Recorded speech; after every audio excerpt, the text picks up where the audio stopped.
Допустим, в ляпах Министерства образования виновато хроническое недофинансирование. Однако такие же, если не гораздо более масштабные ляпы, допускают и Центр избирком или судебная система, в которые в последние годы вложены несметные миллионы как из кыргызского бюджета, так и от международных доноров. Однако и те, и другие выставляют себя на посмешище, принимая решения, которые никак не стоят вложенных миллионов.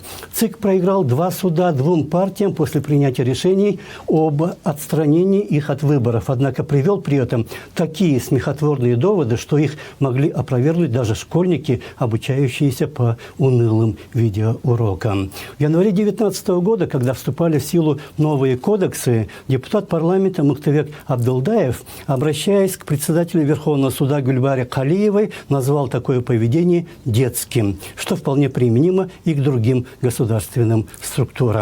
Дастан Арыспекович, көрдіңіз бе? Жооп жоқ.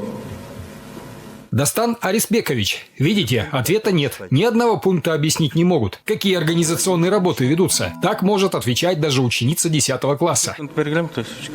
Мұны 10 класстың оқушысы деп айтады, мен тіпчі.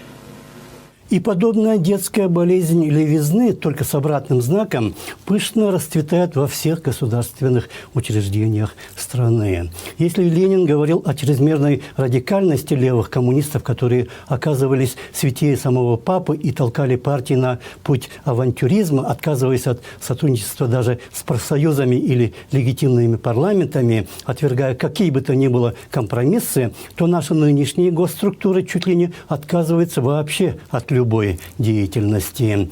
На таком детском фоне какая бы то ни была деятельность любых других структур оказывается для государственных органов чуть ли не разрушительной. А когда к этому добавляются еще и финансы, как внутренних, так и внешних доноров, готовящихся поднять бучу при любом исходе парламентских выборов, подобная детская болезнь превращается из банального и примитивного саботажа в активную поддержку деструктивных сил.